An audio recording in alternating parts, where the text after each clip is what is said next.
On est souriant, hein, parce que voilà, la caméra viendra sur vous.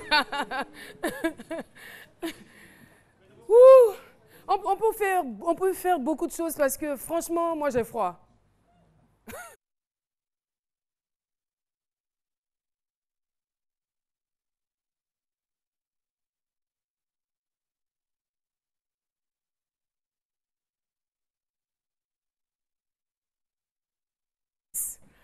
On commence à applaudir?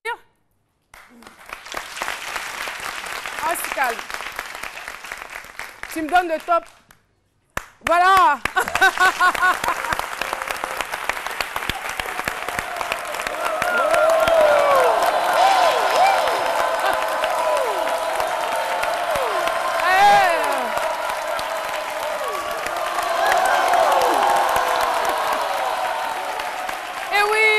Chers téléspectateurs, nous n'avons pas la prétention de faire la pluie et le beau temps, mais ce dont nous sommes sûrs, c'est de pouvoir vous apporter quelques fines gouttes de bonheur, de bonne humeur, de jovialité, de convivialité, tout simplement parce que c'est midi, c'est maintenant.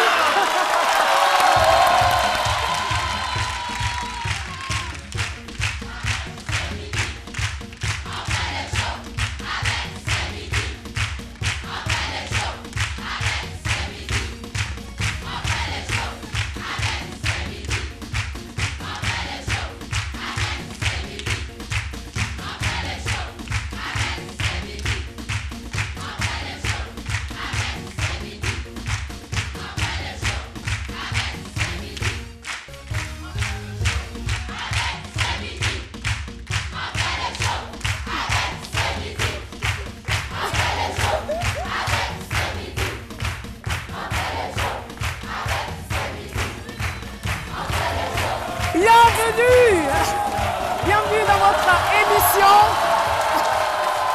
Eh bien, enfants, parents, frères, en tout cas tout le monde a effectué le déplacement pour venir vous apporter de la chaleur en ce temps de fraîcheur. Oui. Et n'est-ce pas, nous sommes avec une école que nous aurons l'occasion de présenter, n'est-ce pas? Ça va? Ça va bien? Attends, le plus âgé ici, il a quel âge? Il a quel âge? 5 ans. Oui. Le plus âgé de ce côté-ci a 5 ans. Voilà, on est très réaliste et très objectif dans cette émission. D'accord, je me dirige. Et là, le plus âgé, à quel âge? 12 ans. 12 ans. Ah ah, 12 ans, voilà. La preuve que nous sommes tous jeunes ici, à ce midi. Eh oui, merci de votre présence, merci. On va dire, pour ce vent de jouvence que vous apportez aux téléspectateurs. Et bien évidemment, je ne vais pas demander, ils sont en train de me regarder. Alors là, c'est quoi? C'est quoi le truc? Genre, autour de la table? Tous ces âges-là, ce sont des âges psychologiques ou plutôt... Non. Est-ce qu'on a vécu ensemble? Non. C'est le plus âgé. Bon. Le plus âgé. Ouais. Mais le truc, c'est qu'on dit très souvent que la jeunesse, c'est plus un état d'esprit. Tout à fait. Voilà. Donc, je vois des gars très grande taille qui me disent qu'ils ont 5 ans. Et de l'autre côté, 12 ans. Ben moi, là, je suis obligée de faire une écaillée parce que cette année, normalement, j'ai 19 ans. Mais j'ai maintenant 10 ans. L'état d'esprit. Ouais. État d'esprit. Et permettez-nous tout de suite d'avoir donc en apéritif le sommaire des chroniques. C'est pourquoi je vais vous demander de faire du bruit pour Jean-Michel Honard.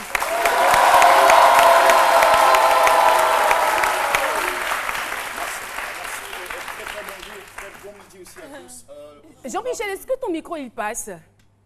Est-ce que son micro passe? Dites-moi. Et donc, tout ce qu'il a dit, on n'a pas entendu. Oh là là! Bon, d'accord, c'est pas grave, moi j'ai entendu. Alors, Jean-Michel. Ça arrive, nous sommes en direct. Bonjour à tous, voilà au chapitre de ma rubrique aujourd'hui. On parlera de ce grand rendez-vous de l'audiovisuel africain qui est le Discope 2016 qui va se tenir à Abidjan dans quelques jours seulement. Le retour de la série événement Sœurs ennemies avec plus d'éclat et d'intensité. Et puis, on évoquera le premier film d'action, ou pardon, d'animation tourné en 3D 4K sur le continent africain. Il est très spécial. Voilà. Merci beaucoup, Jean-Michel. T'as dit la chaussure. Non, s'il te plaît. Non. La chaussure de Pharaon. Non. Nadia Nidiara, alors qu'est-ce que tu nous réserves aujourd'hui? Alors, aujourd'hui, nous allons parler d'un moyen de transport dont l'usage, des fois, n'est pas très clair pour certaines personnes, l'ascenseur. L'ascenseur, ce très cher ascenseur qui nous permet de gagner du temps, qui nous permet de ne pas monter 16 étages et arriver tout essoufflé au bureau. On va en parler tout à l'heure et puis éclaircir quelques points. Voilà. Merci beaucoup, voilà. Avec une voix très chantonnante. La suite, c'est dans quelques instants. Jess, ma Jess. Tout à fait. Voilà, fallait y penser. Alors aujourd'hui, on va passer à ce qu'on appelle le revêtement mural, qui est tout simplement le papier peint qui va vous permettre, n'est-ce pas, de décorer et d'embellir votre intérieur. Merci beaucoup.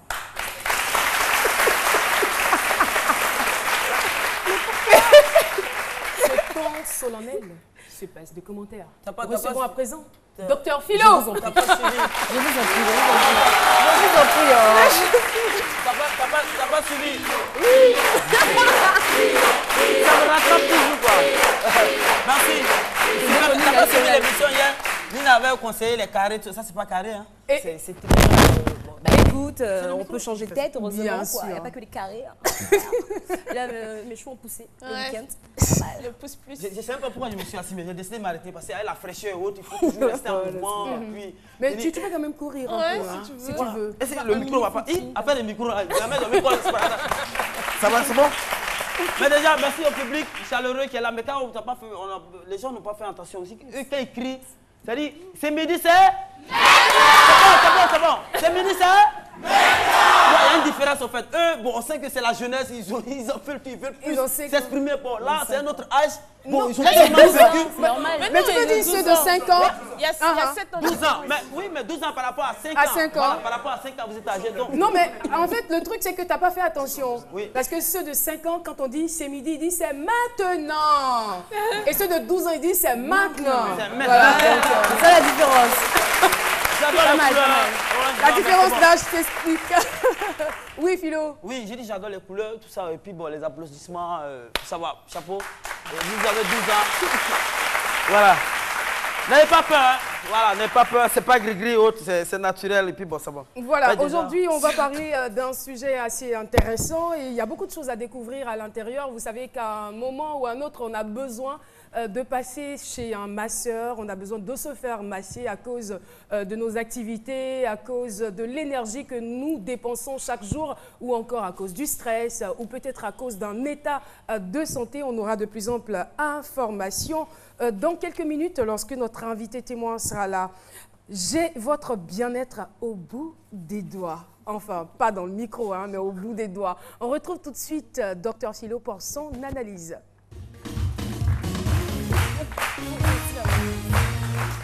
J'aime pas quand je fais ça. J'adore. C'est bon? Voilà, je profite pour la masser. Qu'est-ce que tu es en train de faire? Non, je suis en train de la masser au fait. Il me fait mal. Non, mais attention. Tu fais quoi? Bien. Tu vois, les doigts, c'est magique. Hein. Tu vois, j'apporte. Tu vois, elle est contente, voilà. Tu vois, Dieu même, l'origine même des doigts. En fait, Dieu même, quand il a créé les doigts, là, c'est pour lui donner... Il a créé les doigts pour lui... Pour leur donner. Voilà, les doigts pour leur donner un pouvoir à but curatif, au fait. Déjà, quand je la masse, elle en prend. Vous allez voir dans sa chronique tout à l'heure. Elle a commencé par dire, j'ai mal. J'ai mal. Après, quand ça allait en profondeur, elle a dit, j'ai mal. Et quand je suis revenu à la surface, elle a dit, ça va. Donc, les doigts, ça peut faire mal, en même temps, ça peut faire du bien. Je suis d'accord. Voilà. Je suis complètement d'accord. J'ai dit ici, à une occasion, j'ai dit les doigts, ça représente tout. Doigt, c'est défense, garant, tout ça. C'est le doigt, c'est le doigt. Même quand quelqu'un doit te donner l'argent, tout ça, il a emprunté l'argent avec toi, mais tu dis, il met doigt, tu dis pas, il met pied. Parce que le doigt est important. Oui, c'est important. Pouvoir curatif, de garant, un pouvoir de séduction, le doigt consolide le foyer, vous le savez. Même un homme, quand il rentre à la maison, quand on met la sauce devant lui, quand il met le doigt dedans, quand il goûte, c'est-à-dire quand il lappe la sauce, la femme est contente, elle dit que non, la sauce a été douce, l'homme il est content. Vous allez dans un bar, la serveuse vient, je peux parler du pouvoir de séduction. Elle vient, elle dépose le truc, la bouteille, quand elle veut décapsuler, quand vous faites ça, ne touche pas. non. C'est la cervelle qui fait ça. Quand il fait ça, on va décapsuler. J'ai mal à la Et tête. puis elle roule les yeux. Mais vous lui dites gardez la monnaie sans vous en rendre compte.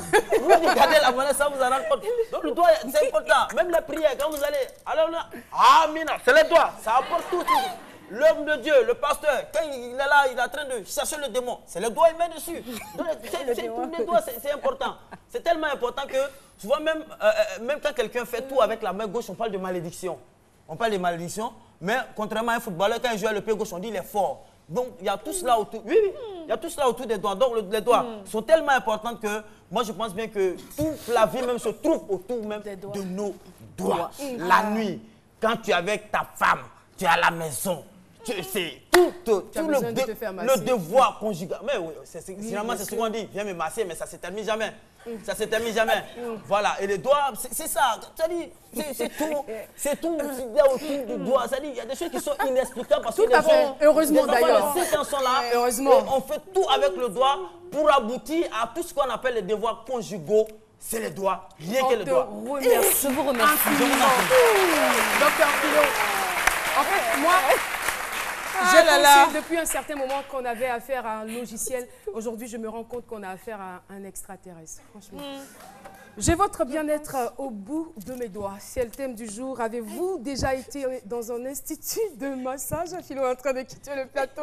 C'est la question du micro-trottoir. Philo, pardon, reviens. C'est parti. On ne peut plus. Non, je n'ai jamais été dans un institut de massage. Non, jamais. Je ne suis jamais allé dans un salon de massage. J'ai déjà été dans un institut de massage. J'avoue que ça s'est très bien passé parce que je sentais beaucoup de courbatures. Et puis je suis allé volontairement pour me faire masser un peu. Mais comme je le disais tantôt, ça s'est très bien passé. Je n'ai jamais été dans un institut de massage parce que je trouve inutile pour mon corps. Mon secret, c'est de bien me nourrir et être toujours gai parce que le moral joue aussi sur le corps. Je n'ai jamais été dans un institut de massage parce que bon, pour moi, je n'ai jamais eu l'occasion d'aller là-bas. Je n'ai jamais eu l'occasion d'aller là-bas parce que bon, je ne sais pas où l'endroit se trouve d'abord. Hein. Et puis de deux, je pense que c'est quand même rémunéré. On ne connaît pas aussi le montant pour qu'on puisse y aller.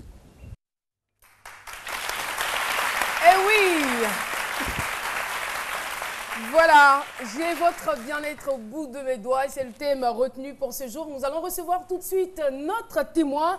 Il s'appelle Krou Aïssan Mathias. Il est kinésithérapeute. Je vous demande de le recevoir à la façon c'est midi.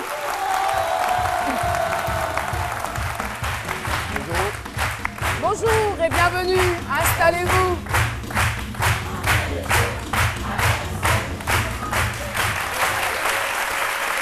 Voilà, je vois bien que vous enseignez la rééducation en rhumatologie, aussi vous êtes en kiné active et voilà, vous êtes bien évidemment le président de l'association ivoirienne des masseurs kinésithérapeutes. Bonjour et bienvenue. Bonjour Caroline. Vous allez bien? Merci. Oui, ça va. Tout se passe bien? Tout se passe bien. Et heureusement que vous avez notre bien-être entre vos doigts. Bien sûr. Au bout de vos doigts. Alors, ce qu'on va faire déjà, on a entendu un mot qui n'est pas très familier, qui n'est pas non plus, on va dire, étranger. Kinésithérapeute, ça veut dire quoi exactement? D'accord. Kinésithérapeute, il faut dire que le kinésithérapeute est d'abord un agent de santé. Voilà, et c'est celui-là même qui utilise tout ce qu'il y a comme moyen manuel pour aboutir à des fins de soins. Aussi, il utilise ces moyens pour soigner et soigner le mouvement par le mouvement. Mais c'est quand même une branche de la médecine. Hein? Oui, c'est une branche de la médecine. Ça fait partie de la grande famille de la médecine physique, voilà, et de réadaptation. Donc la kinésithérapie se définit comme un art de soigner le mouvement par le mouvement, comme je viens de le dire tantôt. D'accord. Voilà. Au fur et à mesure, on va bien comprendre, on va connaître vos différents champs d'action, qu'est-ce que cela implique, les tenants et les aboutissants. Mais déjà, puisqu'il s'agit de vous, nous sommes intéressés par votre parcours. Comment est-ce que vous êtes devenu kinésithérapeute? Kinésithérapeute, il faut dire que déjà, tout petit, j'ai aimé la médecine. Et bon, je ne suis pas allé en fac de médecine comme tout le monde pour finir docteur en médecine. Et il y a eu depuis 2008, voilà, une école de kinésithérapeute qui a été ouverte en Côte d'Ivoire. Donc j'ai eu la chance de faire partie de cette première promotion. Mais comment vous avez eu cette information puisque ce n'était pas quelque chose de répandu? Voilà. En fait, de façon générale, je vous donne un anecdote. J'ai un oncle, médecin, voilà, qui tourne partout dans le monde. Il est anesthésiste réanimateur. D'accord. Docteur Tano Boakwasi, voilà, que je salue au passage. Et c'est celui-là même qui a fait un DU, diplôme interuniversitaire de prise en charge de douleur en Europe. Et c'est dans les centres de prise en charge de douleur qu'il a rencontré en majorité les kinésithérapeutes qui travaillaient là et les anesthésistes. Et c'est dans ce sens qu'il m'a orienté pour aller faire la kinésithérapie. Et donc il était dit normalement que je devais aller à l'extérieur parce que les kinésithérapeutes ne se formaient pas en Côte d'Ivoire. Et c'est dans la démarche que l'information nous a été parvenue qu'il y allait avoir une école de kiné en Côte d'Ivoire. J'avais même commencé les inscriptions à l'extérieur. Où est-ce qu'elle se trouve? L'école des techniciens supérieurs de santé, c'est dans l'enceinte de l'INFAS. D'accord. Voilà. Donc c'est l'école de kiné qui existe, comme je dis, depuis 2008. Et c'est combien d'années d'études? C'est 3 ans d'études. Et comme c'est beaucoup pratique, c'est manuel, comme Philo vient de l'exprimer, c'est la veille. Donc on fait, en plus de ces 3 ans, une formation pratique de 1 an avant d'exercer normalement sur le terrain. D'accord. Alors déjà, puisqu'on a parlé de massage, on sait que vous utilisez beaucoup les doigts, vous-même vous avez parlé du mouvement. Oui. Il serait quand même intéressant qu'on puisse faire la différence entre un masseur professionnel et un kinésithérapeute. D'accord. La différence, d'abord, dans un premier temps, comme je l'avais dit, le kinésithérapeute est agent de santé. Voilà. Donc le kinésithérapeute est un agent de santé. D'accord. Et technicien supérieur de santé. Le masseur professionnel, il fait sa formation de massage comme en Europe, qui se forme 2 ans. Donc ils ne sont pas agents de santé. Mais par contre, ils sont habilités à faire des massages parce qu'ils ont fait des études pour. Voilà. Donc déjà, par cette base, il y a une différence. Maintenant, étant donné que le kinésithérapeute qui fait encore plus d'années d'études, et c'est typiquement médical, ces études, a beaucoup plus d'informations sur le corps humain, sur les manœuvres à effectuer pour pouvoir, en fait, en réalité, atteindre les buts.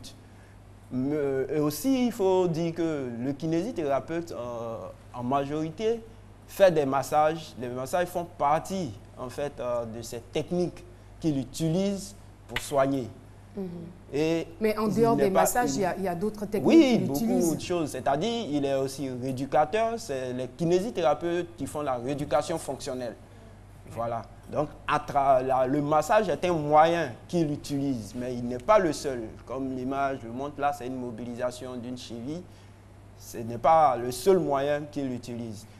Mais par contre, étant donné que le kinésithérapeute fait des études médicales, il est mieux placé et mieux outillé, il connaît mieux le corps humain pour éviter de créer des complications. Voilà. C'est comme si vous voulez, vous partez voir un infirmier et un médecin. Voilà, donc il y a l'infirmier qui peut quand même... Oui, il y a une différence. L'infirmier, c'est vrai, vous pouvez arriver, il ne pose pas de diagnostic, c'est pas médical, mais il peut quand même résoudre votre problème. Mais si ça atteint un certain niveau, il faut un médecin pour pouvoir quand même suppléer et puis régler le problème. Et là, ça m'amène à poser la question de savoir à quel moment doit-on rencontrer le kinésithérapeute? Voilà, à quel moment? Comme je dis, c'est typiquement médical. Donc, après une consultation avec un médecin, on vous donne un bulletin de consultation pour aller voir un kinésithérapeute. Donc, on travaille en collaboration. Pour quel genre de cas, pour quelles raisons pour quelle raison orienter quelqu'un vers un kinésithérapeute? Le champ d'intervention du kinésithérapeute est quand même vaste. On intervient logiquement dans tous les domaines de spécialité de médecine. Voilà. Les plus répandus, je prends le cas de... Même la chirurgie. Même la chirurgie, après une intervention chirurgicale, il faut voir un kiné. Il faut faire la rééducation en fait. Je prends, comme je disais, je prends un cas de traumatologie. Quelqu'un qui se fait une fracture au niveau du fémur, on peut faire une intervention chirurgicale, comme les gens le disent, on met des plaques vissées et tout ça, il y a du fer. On immobilise pendant un moment pour attendre un certain délai de consolidation. Mais après ce temps-là, il faut voir le kiné, même avant. C'est-à-dire on fait une préparation. Parce que sur le plan articulaire, il y aura des raideurs qui vont s'installer. Sur le plan musculaire, il y aura une fonte de volume musculaire, il y aura une faiblesse au niveau de la force musculaire, il y aura aussi le tonus que cette personne-là va perdre. Et c'est tout cela que le kiné va récupérer pour permettre à la personne de vaquer à ses occupations comme avant. Voilà. Donc en réalité, c'est-à-dire on est des biomécaniciens, on rattrape un peu tout ce qu'il y a comme de fonction sur une personne. Oui, Jessica. Donc pour résumer ce que vous dites, en fait, une personne ne peut pas se lever. C'est-à-dire moi, je ne peux pas me lever un matin, dire j'aimerais avoir une séance avec vous tant que je n'ai pas eu une autorisation d'un médecin. Logiquement, il faut une autorisation. Et ça, c'est rare, hein? Le médecin dit allez voir un kiné, c'est très rare. En fait, avant, comme je le disais... Il préfère aller vers vous en même temps. Bon, je vous explique quelque chose. Si c'est pour un massage relaxant, le kiné, il peut le faire le massage comme vous partez... Ah, juste pour un massage relaxant, il peut le faire aussi. En esthétique, vous partez dans les instituts, vous n'avez pas besoin d'ordonnance.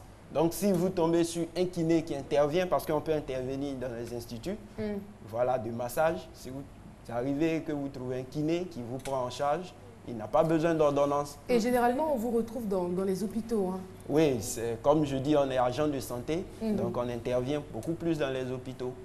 La Côte d'Ivoire comptabilise aujourd'hui combien de kinésithérapeutes? On est à plus d'une 60aine de kinésithérapeutes, malheureusement. Parce que c'est, je veux dire, c'est maintenant, c'est récent quand même. Oui, c'est 2008, ouais, 2008 que l'école s'est installée. L'école s'est installée et les sorties par promotion sont d'une dizaine à une vingtaine maximum. Oui, Nadine. Moi, je voulais demander en fait, est-ce que, bon, puisque vous dites qu'on doit être recommandé, enfin un médecin doit faire une note pour aller voir un kiné, mais est-ce qu'un kiné peut détecter une maladie ou un problème? C'est-à-dire, par exemple, moi, si j'ai un problème de, je sais pas moi, de luxation à l'épaule, problème que j'ai eu d'ailleurs. Est-ce que je me dis, bon, la kinésithérapie peut m'aider, je me lève et puis je vais. Est-ce que vous-même détectez le problème et puis trouvez des solutions? Il vous renvoie chez le médecin vous l'envoie. Voilà, si vous voulez. C'est compliqué. Je pense que Philo l'a bien dit. Il a répondu à la question. Voilà, il a répondu à la question, mais je vais apporter un additif. C'est-à-dire, vous pouvez aller directement voir le kinésithérapeute parce qu'on travaille en fait en libéral. Voilà. On n'est pas forcément sous le couvert d'un médecin, on travaille en libéral. Maintenant, la prescription médicale est un peu, c'est d'autres, si vous voulez, de couverture légale, voilà, et tout ça. Maintenant, si vous venez me voir tout de suite, dans les métiers paramédicaux, c'est-à-dire c'est le kinésithérapeute seul qui est habilité à poser un diagnostic après le médecin. Donc, on a notre dossier, on a ce qu'on appelle le bilan kinésithérapie qui étudie tout ce qu'il y a sur le plan fonctionnel de la personne qui vient compléter le dossier médical avec un diagnostic qui peut être différent de celui du médecin. Donc, un kinésithérapeute peut te recevoir et te prendre en charge. Et alors, pour en revenir à la question fondamentale, fondamentale, pourquoi prétendez-vous détenir le bien-être des gens entre vos doigts? La kinésithérapie, en fait, c'est la main. Moi, je dis toujours, c'est ce que les médicaments ne peuvent pas faire qu'on fait. Donc, quelqu'un qui est paralysé, il n'y a aucun comprimé qu'on peut lui donner, puis il se relève et il marche. Voilà. Et comme on dit, on n'a pas besoin de médicaments. Chez nous, on dit la main est le prolongement du cerveau qui assure la pédagogie du geste. C'est pourquoi il y a des malvoyants. Donc la kinésithérapie est le prolongement de l'action du médecin, en fait. C'est une thérapie manuelle, oui. C'est-à-dire, à un niveau, on dit on passe la main. Donc en médecine, c'est comme ça. C'est-à-dire, si vous arrivez, vous consultez, Le généraliste, en majorité, il est là pour orienter. Il voit ce que vous avez et vous envoie sur le spécialiste qui peut mieux le traiter. Et à quel danger on s'expose lorsqu'on se fait masser par quelqu'un qui n'est pas professionnel? Voilà. Est-ce qu'il y a de grands risques? Il y a de grands risques. Il y a de très grands risques. Je veux dire, par exemple, il y a des contre-indications dans le massage. Il y a des zones qu'on ne masse pas. Dans certaines pathologies, on ne fait pas de massage là-dessus. Et il y a... Un exemple? Par exemple, les cancers. Il y a certains types de cancers, les leucémies, on ne fait pas. Je vous donne peut-être le regroupement de points de beauté. Quand c'est regroupé en une zone, on ne masse pas cette zone.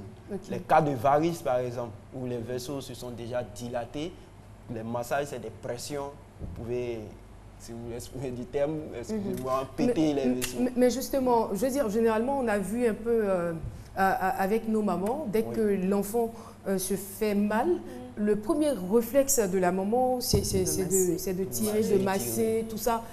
Est-ce que c'est quelque chose qui est conseillé? Non. C'est quand même très dangereux. De la même, vous êtes 60 dans tout Côte d'Ivoire. Si la monte au village, elle va vous attendre. On a grandi dans ça. Vous laissez nos mamans là faire ça. Hein? Non, mais en fait, c'est là le but de notre intervention ici. Il faut sensibiliser puis nous faire connaître. D'accord. Parce qu'on fait beaucoup de choses que les gens ne savent pas. Voilà. Et donc, ce n'est pas conseillé de masser automatiquement. C'est en phase aiguë, c'est en inflammation chaude. On ne sait pas exactement ce qui s'est passé. C'est-à-dire, s'il y a eu des lésions, même pas de fractures, que c'est sur les ligaments ou des simples déchirures, vous massez, vous allez créer une hémorragie. Parce qu'on dit, les massages, il y a des techniques de massage qui créent ce qu'on appelle une vasodilatation. Donc, ça dilate les vaisseaux pour faciliter la circulation sanguine. Et étant donné qu'il y a eu une lésion qui s'est faite au niveau de ces vaisseaux-là ou même des muscles, des fibres musculaires, des déchirures, le massage va aggraver les lésions. Si c'est une fracture qui s'est faite, en fait, les brèches de ces fractures sont tranchantes, ça peut créer des déchirures, couper des vaisseaux et vous en massant. Moi, je connais des mamans au village, quand il y a un problème au niveau de la main droite, c'est la main gauche qui masse, hein, et puis là, automatiquement, la main droite guérit. Moi, je connais. Non, c'est une chance qu'on a eue. C'est-à-dire, c'est ce que j'explique. Ça dépend de la gravité de la lésion. Ça dépend de la gravité de la lésion. Si vous prêtez attention, je donne un exemple d'une entorse de cheville, par exemple. Et dès que la personne se fait l'entorse, on vient, on prend le beurre de karité avec l'eau chaude et tout ça, on masse. Mais le lendemain, souvent même cette nuit-là, la personne ne dort pas. Et ça prend du volume. Tout à fait. Le lendemain, il se réveille avec plein de courbatures. C'est-à-dire, ça se répand dans tout l'organisme parce que tout ce qui y avait comme germe inflammatoire qui était localisé, on a fait exponentiel dans tout l'organisme. Et ça le rend encore plus malade. Et c'est le système immunitaire en fait qui prend un peu le dessus après pour rattraper Philo vient, parce que Philo c'est mon fils, hein, donc voilà, mon petit bébé, je vais rencontrer le kinésithérapeute avec mon bébé, voilà, il a 4 ans.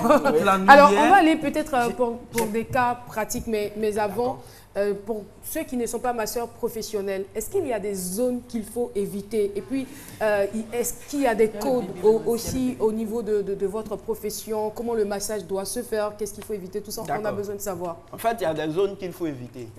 Bon, il ne faut pas que ceux qui ne sont pas masseurs le prennent et puis aller faire n'importe quoi. Mais en fait, on dit toujours, dans les zones où il y a des carrefours veineux, donc, je donne un exemple simple. Au niveau du creux poplité, donc derrière le genou, c'est un carrefour veineux. Si on masse, on fait des massages profonds, en faisant des compressions profondes, on peut perturber le système de circulation. Et ça peut créer des... Oui, la personne s'en sort peut-être avec des vertiges et tout ça.